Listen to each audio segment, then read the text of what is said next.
Me acompaña esta tarde Alfredo Vallarino, abogado muy reconocido localmente. ¿Cómo está, licenciado? Muy buenas tardes a toda la teleaudiencia. Hablábamos de lo que está pasando o lo que podría pasar. ¿Cuál es su expectativa? ¿Cuál es su análisis? Bueno, primero es importante, yo diría, que enfocar qué es lo que va a pasar y qué no va a pasar, ¿no? Yo creo que nosotros tenemos que entender que estamos ante lo que son audiencias equivalentes a nuestras audiencias de control. Es decir, aquí no se debate el fondo, ni mucho menos si Ricardo Martinelli es culpable o es inocente de los delitos que supuestamente se les manda por el que se requiere la extradición. Lo que sí es importante es que en la primera audiencia, lo que hacen, y la que se dio hace una semana, estamos hablando de que en esa audiencia se hace lo que se conoce como legalización de aprehensión. El juez no entra a determinar mayores detalles, simplemente entra a determinar si esa persona fue legalmente detenida, es decir, si había una orden de autoridad competente, si se le leyeron sus derechos, si se cumplió con formalidades. Al haber hecho eso, la defensa, entiendo, hace una petición de fianza. Y esa petición de fianza, realmente para que el juez esté debidamente documentado, el juez pretende resolverla en el día de hoy. Antes de eso se presenta lo que se llama una moción de urgencia. Esa moción de urgencia tiene por objeto, presentada por parte de la defensa del expresidente Martinelli, tiene por objeto que se desestime del todo la extradición, pero basado en un tema de forma también, no en un tema de fondo. Es decir, se entra a decir que el tratado de 1904 no tiene contemplado la razón por la cual se ordenó la detención del expresidente Martinelli en Panamá, en este caso la rebeldía. Ellos manifiestan que no está contemplado dentro del catálogo de delitos que contempla el tratado de 1904. Entonces, que no hay un asidero legal. Que no hay un asidero legal para tan siquiera seguir con la extradición.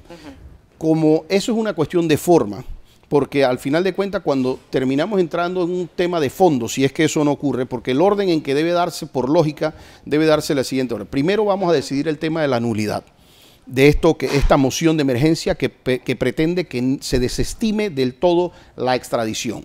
Eso debe ser en prioridad lo que se decida por lógica hoy. Procesal y por economía procesal así debe ser. Economía procesal nosotros decimos que se deben hacer la menor cantidad de actos y en el orden en que deben ocurrir para que den. No tiene ningún sentido que el juez norteamericano entre a decidir primero la fianza y después diga, no, es que el caso debe anularse o debe desestimarse. No tendría sentido. Tiene que entrar en el sentido inverso. En el sentido inverso tiene que ser que el juez primero nos entra a considerar lo que es la moción relacionada a si se desestima o no la extradición.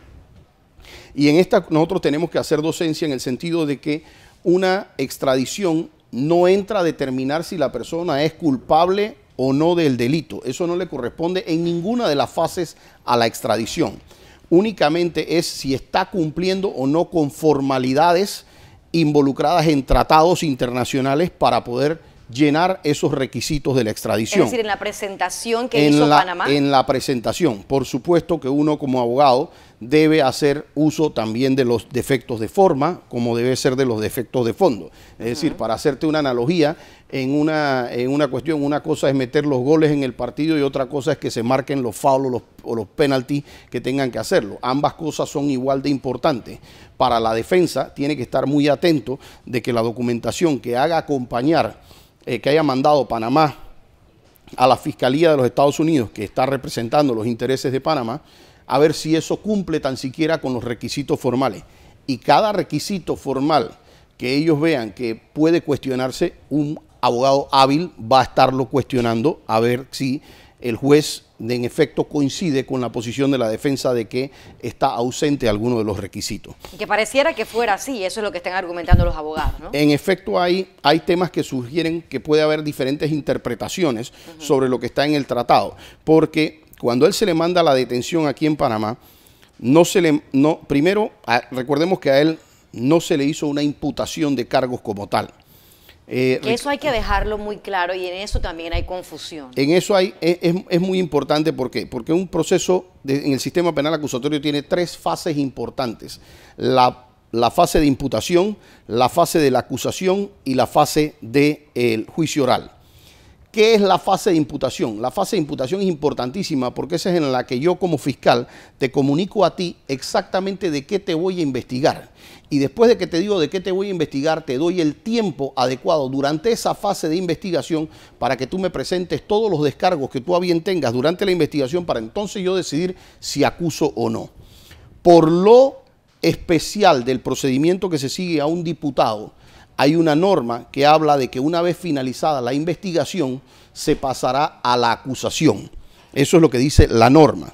Sin embargo, cuando se estudia esto en conjunto, las personas que estamos vinculados a temas del sistema penal acusatorio, sabemos que eso también es en el sistema regular. Habla también de que después de la investigación se pasa a la acusación si es que el fiscal lo tiene. El problema es que durante la investigación se debió llamar a una imputación.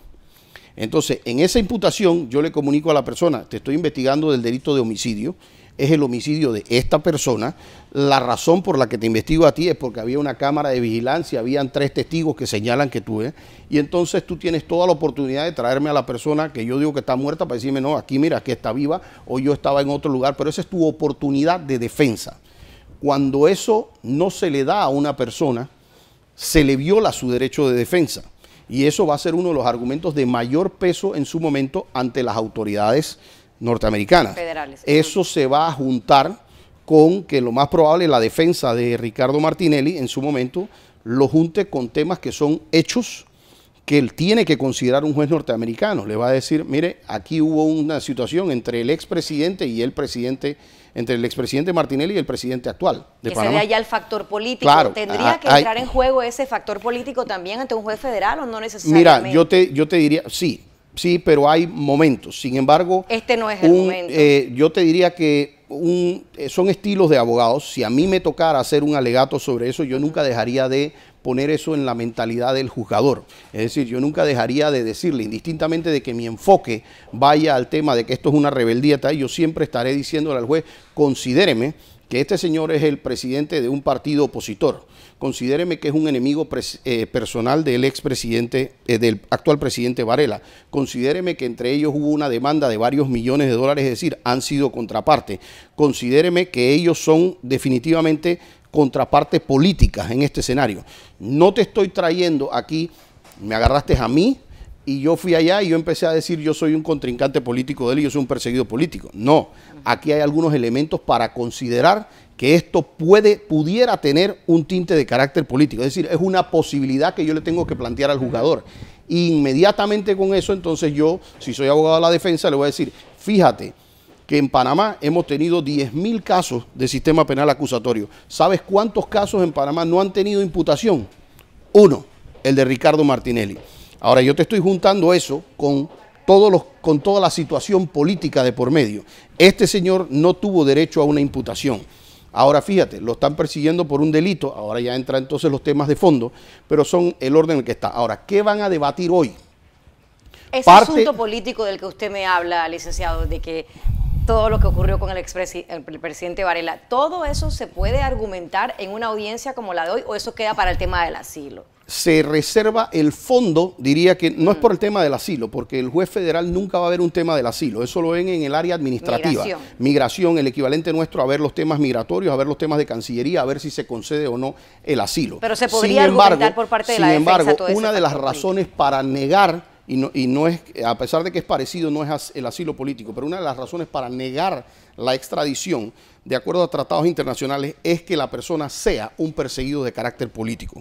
Entonces, si yo logro probar como abogado, por supuesto que la fiscalía va a estar haciendo la labor contraria, va a estar tratando de decir, no, mira, aquí tenemos un delito común, esta persona está vinculada y esto es lo que va a hacer, pero eso va a ser la labor de cada una de las partes. Yo estoy hablando estrictamente desde la visión de la defensa. Es decir, que dentro de la moción que se ha presentado de emergencia debe estar contemplado toda esa serie de factores políticos. Son también estilos de abogados, de alegatos de los abogados, y yo no dejaría de hacerlo porque yo tengo que hacer que el juez me enfoque esta situación. ¿Por qué? Porque los abogados de la defensa de Ricardo Martinelli seguramente van a utilizar este argumento y seguramente la fiscalía va a decir, mira, él está prófugo de la justicia de Panamá. Ese va a ser uno de los argumentos por parte de la fiscalía.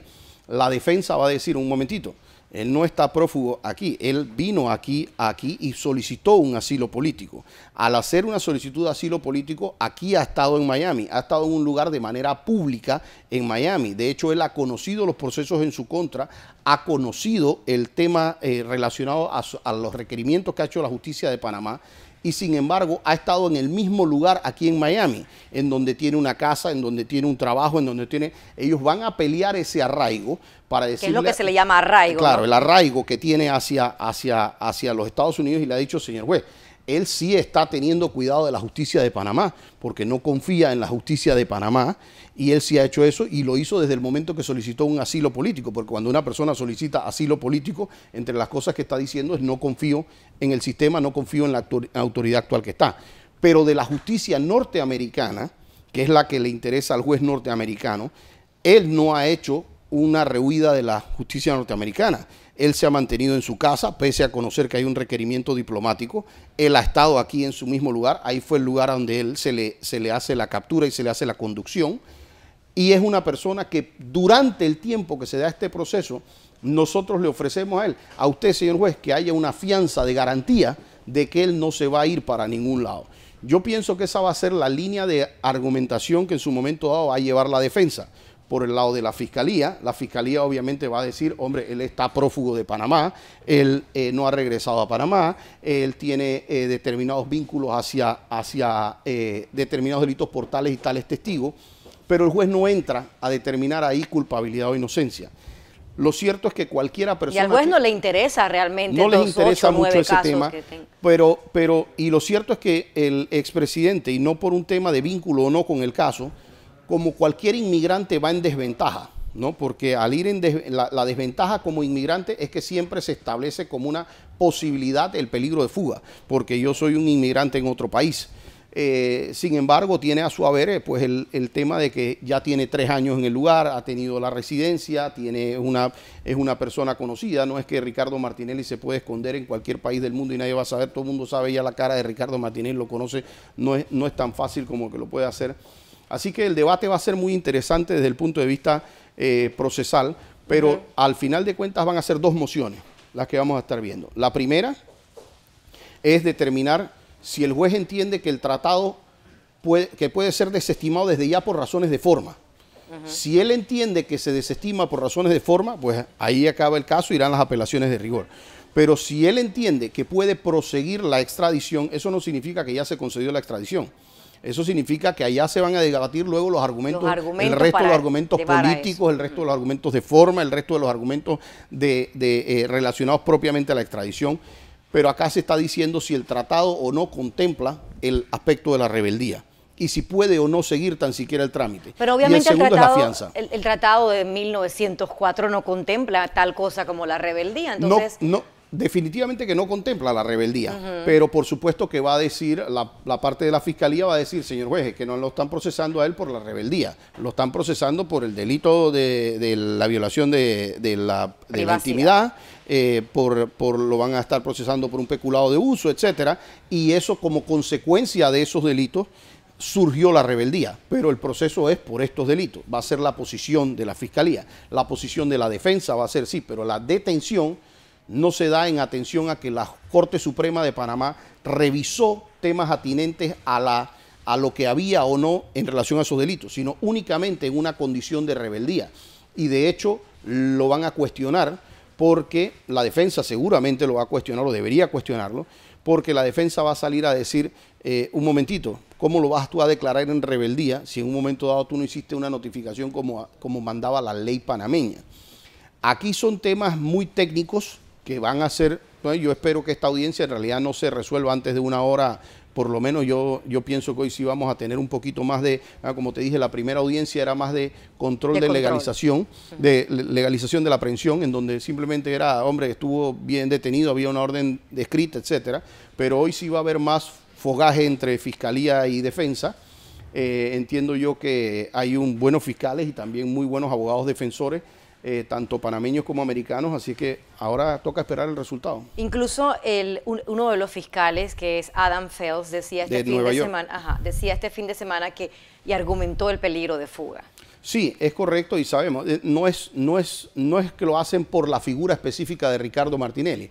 Ojo, esa va a ser la posición de cualquier fiscal que está trabajando en una extradición. Cualquier fiscal que esté trabajando en una extradición le conviene tener mejor a la persona segura que tener la posibilidad de que se vaya. Así que ellos siempre van a dimensionar en la forma más fuerte que hay. Lo tenemos aquí en todas las audiencias que tenemos también de control y posteriormente de medidas cautelares. Siempre los fiscales van a estar diciendo hay un peligro de fuga porque la persona es extranjera, porque no tiene arraigo en Panamá, porque tiene mucho dinero y puede salir. Son condiciones que ellos tienen obviamente que potencializar, no está relacionado únicamente a la propia persona de Ricardo Martinelli, y la defensa siempre, también en todos los casos, va a ir a buscar todos los temas relacionados al arraigo. Entiendo que tiene una nieta que vive en los Estados Unidos, es decir, ha estado viviendo ya por cierta cantidad de años en Estados Unidos, tiene una residencia física en Estados Unidos, tiene temas de negocios en los Estados Unidos, pidió él el asilo político en Estados Unidos. Ese es un punto que yo creo que la defensa debería resaltar mucho, es decir, él, a pesar de tener estos procesos en Panamá, él se presentó a autoridades norteamericanas durante estos meses para ver los temas de su asilo y estuvo en reuniones. Es decir, eso no es la conducta de una persona que necesariamente se está escondiendo. Y te estoy hablando a nivel de argumentos de defensa. Por supuesto, argumentos de la fiscalía tiene también los propios. Claro. Pero es lo que vamos a ver en la argumentación hoy en la audiencia, tratando cada una de las partes de lograr que por lo menos se conceda la liberación por vía de la fianza y puede ser hasta un arresto domiciliario. Ahora, licenciado, estábamos hablando también del monto de la fianza, porque han circulado varias versiones en las últimas horas de que si son 5 millones, son 7 millones. ¿Puede la defensa de Ricardo Martinelli poner el monto de la fianza? Mira, te digo, no es usual que la defensa sea quien propone el monto. Adicional, porque puede ser considerado en un momento dado por el juez como una capacidad económica importante y puede o rechazarla o además subir el monto a montos realmente irrazonables. Pero lo que sí te puedo decir es que es una forma de decirle al juzgador, porque recordemos que la fianza no es algo que se paga y me dejaron ir, ¿no? La fianza es una garantía que se pone. Entonces es una manera de la defensa de decirle al señor juez, mire señor juez, nosotros vamos a hacerle frente a este proceso de extradición. Nosotros sentimos que tenemos los argumentos para probar que no se proceda con esta extradición, pero permítanos hacerlo en la libertad. Como usted tiene miedo de que nosotros nos podamos sustraer de este proceso de extradición, nosotros lo garantizamos con este monto que es importante. Quién sabe sea hasta inédito en ese circuito. Entonces le diga, mire señor, nosotros estamos ofreciendo poner una fianza que pudiera ser 5 o 7 millones de dólares. ¿Por qué? Porque si al final de cuentas esa persona se pierde con 5 o 7 millones de dólares, ese mismo dinero podrá ser utilizado para ubicarlo, entra al Estado. Entonces es una manera de decirle al juzgador, ve, yo estoy poniendo la plata a la altura de mi boca, de que yo voy a estar aquí compareciendo, no importa lo que usted diga. ¿Podría darse el caso, yo no soy abogada, podría darse el caso de que se ponga la fianza, se le conceda la fianza y luego más adelante se extradite el expresidente? ¿Qué pasaría en ese caso? Entonces, sí, en este caso la fianza no se pierde, la fianza es una garantía. Si él compareció a todas las audiencias que se llamen para este procedimiento y al final de cuentas termina dándose la extradición del expresidente Martinelli y él cumple con eso, la fianza le es regresada, porque la fianza es meramente una garantía de que él va a comparecer al proceso de extradición. Y le recuerdo aquí a la población, no importa si el expresidente termina primero, este procedimiento puede ser o muy largo o muy corto. Muchas veces nos preguntan a nosotros... ¿Qué piensa usted? ¿Qué piensa? ¿Cuánto tiempo va a demorar? Hay un proceso, por ejemplo, del ministro Arias de Colombia, que ese proceso tiene cerca de 9 meses, creo, ya. Cerca de 8 o 9 meses ya tiene y todavía no se ha terminado de decidir. Pero el exministro Arias fue condenado en Colombia. Y además él tenía una condena. Y fíjate, él tenía una condena de 17 años que definitivamente representa un peligro de fuga. Sin embargo, en ese momento el juez norteamericano le dio un derecho de fianza a él mientras se decidía la extradición. Si mal no me equivoco, es una fianza de $1 millón en ese momento. Entonces, esa persona ya estaba condenada y aún así se le permitió ese proceso porque se permite que la persona alegue lo que debe querer enseñarle a la jurisdicción para que el juez verdaderamente pueda debatir si lo que le está diciendo es correcto o no. Pero le está diciendo, no tienes que mantenerme encerrado mientras yo te muestro esto a ti, señor juez. Al final de cuentas, si es decir, que haciendo una comparación entre el exministro Arias del gabinete del expresidente pudiera tomar Uribe, meses. Pudiera tomar meses. Pudiera tomar meses esto, la única forma que eso pudiera, porque de nuevo, ¿por qué ha tomado esos meses? Por ejemplo, allá hubo el caso era llevado por un juez que se conoce, el juez Sullivan, y luego ellos hicieron una moción peticionando entre el juez Goldman, tratando de decir, este juez no tenía competencia para esto. Entonces, cuando me dices a mí hasta dónde puede expandirse esto, va a depender mucho también de la creatividad de los abogados, porque siempre van a haber incidentes habeas corpus, el habeas corpus, por ejemplo, que puede ser recurrido también a instancias superiores si en un momento dado es negado. Depende mucho cuánto lo pelee la defensa. En un momento dado, la defensa puede decir, ¿sabes qué? No, ya no quiero pelear más la extradición, yo voy a ir para Panamá. ¿Podría hacer eso el expresidente o los abogados? Decir, bueno, no vamos a pelear más, eso es Sí, un punto interesante, no vamos a pedir más la extradición, voy voluntariamente a Panamá. Voy voluntariamente a Panamá. ¿Eso qué garantía le daría al expresidente? Tomando en cuenta lo que dicen los abogados, que no hay justicia, que hay justicia selectiva. Tendría que decirte, si yo fuera el abogado del expresidente Martinelli, que no lo soy, yo tendría que decirle que él tiene que esperar a que la extradición se dé en caso tal de que la vaya a dar el juzgado, el órgano judicial. ¿Usted le recomendaría mejor esperemos? Sí, por múltiples razones. Primero, porque yo tampoco confío en lo que vaya a ocurrir con la justicia panameña. Es muy particularmente, nosotros tenemos una justicia que creo que mucha gente la ha cuestionado en la parte selectiva. Pero indistintamente de la culpabilidad o inocencia del señor Ricardo Martinelli, desde el punto de vista táctico de la defensa es importante, porque hay una cosa que se conoce como el principio de especialidad. Cuando se concede la extradición, solo el Estado requirente, en este caso Panamá, se compromete por ley. Hay un tratado que es el tratado relacionado también con las extradiciones, que es de Montevideo, en 1933, sino el convenio multilateral que Estados Unidos también suscribió, con algunas reservas, pero esa no, en donde se indica que al conceder la extradición, esa persona solamente podrá ser juzgado por el delito por los delitos por los cuales se está concediendo la extradición. Ninguno anterior a los que estén en el pedido de extradición. Entonces, si yo fuera en la defensa, yo diría, bueno, si en caso tal yo voy a tener que pelear ese delito en Panamá, pues no me vas a tener con ninguno de los otros ni lo que te quieras inventar o los que tiene posteriormente, o los que puedas tenerme pendientes o escondidos o lo que tú quieras. Pero yo quisiera ir a pelear nada más este proceso que está aquí.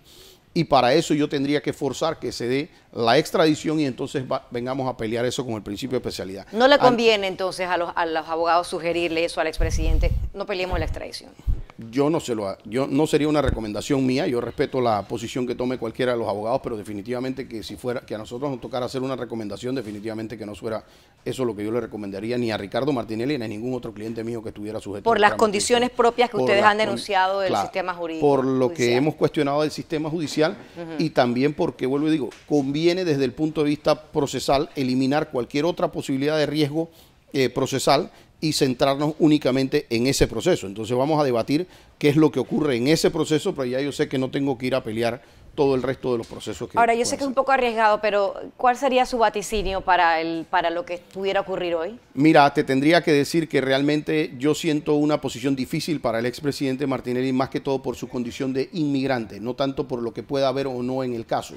Yo siento que la condición de inmigrante de él en Estados Unidos le hace algún tipo de daño.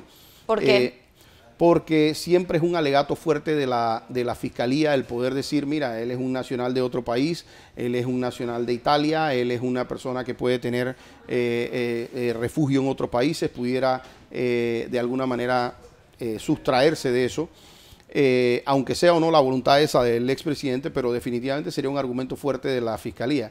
Si yo tuviera que hacer un pronóstico, yo diría 60-40, que hoy nos niegan el tema de la fianza, le niegan el tema de la fianza a Ricardo Martinelli, pero 60-40, estamos hablando que sí, es bastante. Sí, no es que yo digo que él no tiene ningún chance de obtenerlo, sí puede obtenerlo, pero lo veo un poco difícil, pero eso también nos deja a esperar qué puede pasar en las próximas audiencias, porque luego es que se debate el fondo, es decir, si hoy se niega la fianza, si hoy se niega la moción de desestimar la extradición, eso no nos indica a nosotros que se acabó ya el proceso del expresidente Martinelli.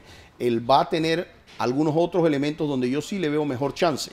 A donde yo le veo mejor chance, por ejemplo, cuando ya vayamos a debatir del por qué a él no se le dio una imputación en Panamá. Cuando vayamos a debatir de que él en efecto es una persona que tiene la condición de político definitivamente y la condición de político contrario a este gobierno. Cuando nosotros veamos, porque lo debe aportar, por ejemplo, la defensa ya, seguro aportará innumerables escritos o noticias, periódicos de Panamá, hechos por diversas personas y en distintas personas de asociaciones, de gremios, que cuestionan que haya una justicia selectiva en Panamá. Eso tiene que pesar para un juez norteamericano porque no es solamente una persona quien se lo está diciendo en un tema de la defensa, sino que hay una consignación histórica a través de los medios de comunicación, de distintas personas que han cuestionado la justicia como se ha estado dando y que además en el caso particular de él no se da una imputación, hay ciertos cuestionamientos de la condición de él como parlamentario del Parlacén y la forma en que se dio el trámite ante la Corte Suprema y eso le pudiera beneficiar a Ricardo Martinelli. Es decir, que en toda esta semana que ha transcurrido con él detenido, el juez Edwin Torres debe haber considerado todos esos elementos que usted me está mencionando o no necesariamente. Parte, como todo, al momento de la oralidad, depende mucho cómo lo expongan los abogados norteamericanos. Recordemos que mucha gente dice, bueno, ¿para qué están tantos abogados panameños allá si ellos no están haciendo ninguna actuación allá? Porque ellos tienen que darle ese feedback, ese conocimiento a los abogados norteamericanos. A Jiménez y a todos los que forman correcto, parte. A Jiménez, que está llevando la defensa, le tienen que decir cómo funciona el sistema en Panamá.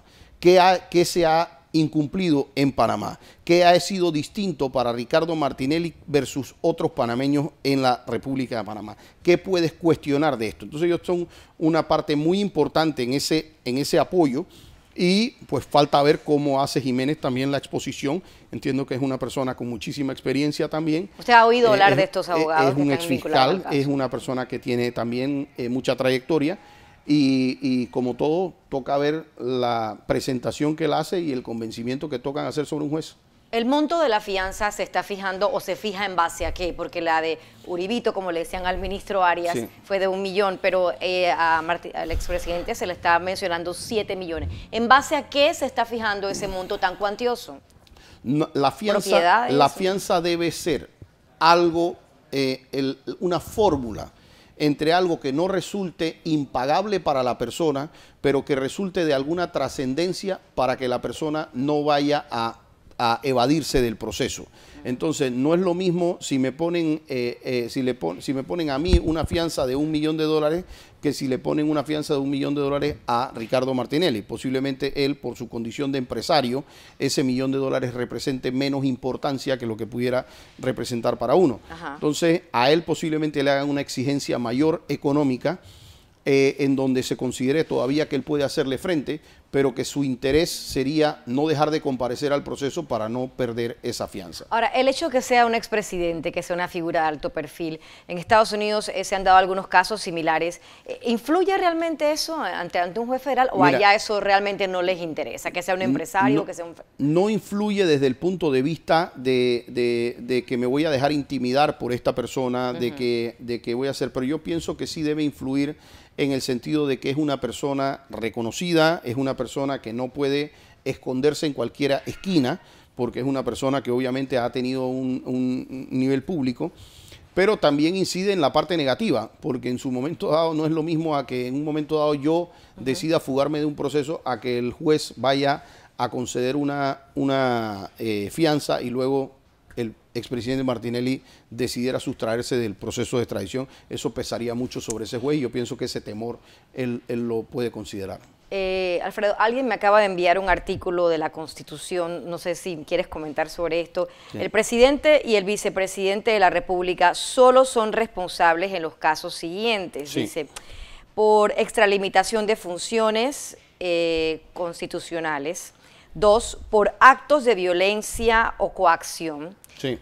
Bueno, tú sí, debes lo conozco el conocer todo artículo. esto. Y 3 por delitos contra la expresa 3 supuestos. Personalidad internacional. Es correcto. Ninguno de estos casos pareciera ser competente con el caso del expresidente Martinelli. Sí, ellos hablan del delito contra la administración pública, ¿no? Pero en este caso, en efecto, es parte de la argumentación de la defensa. Es parte de la argumentación de la defensa decir... ¿Y es válida? En mi criterio, no tanto. En mi criterio, no tanto porque eso representa un fuero en el momento en donde un presidente en funciones no puede estar respondiendo por cualquier tipo de acusaciones porque se formaría no lo dejas operar.